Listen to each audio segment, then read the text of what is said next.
Good morning நண்பர்களே. என்னென்றால் இன்னைக்கு லேட் ஆயிடுச்சு. முட்டை கிரேவி பண்ணிட்டு இருக்கேன். அவிச்சிருக்கேன் முட்டையா. இது வாங்கி அவிச்சு தக்காளி எல்லாம் இருந்தது. தக்காளி மேவெடுப்புல கிட்ட வாங்கினது கடையில் இல்லை. தள்ளி வண்டிக்காரர்களும் நான் கொண்டு வரல. தண்ணி வந்தது, ஓசு போட்டேன். கொஞ்ச நேரில் ஆஃப் ஆயிடுச்சு. தண்ணி வரல, ஸ்டாப் ஆயிடுச்சு.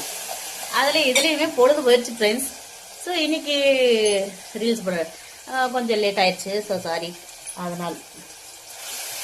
இதனால் இது தண்ணி பிரச்சனை இல்லை. ஏகப்பட்ட வேலை இருக்கு. அது இது அது ஐய மனிதனோட வாழ்க்கை இப்படிமா இருக்க கண்டம். கஷ்டமப்பா. பவன் துணி துவைக்கணும், பாத்திரம் விளக்கணும், சமைக்கணும், வீட்டை கிளீன் பண்ணணும், அங்க போய் வேலை பார்க்கணும். ஐய இதெல்லாம் ஏன் தான் கண்டுபிடிச்சாங்க. சரி, பெரிய பாடா இருக்கு, முடியல.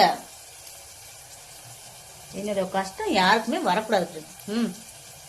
நீங்களே இப்படி கஷ்டப்பட்டுக்கிட்டு இருந்தீங்களா இருக்கீங்கன்னா எனக்கு கமெண்ட் பண்ணுங்க.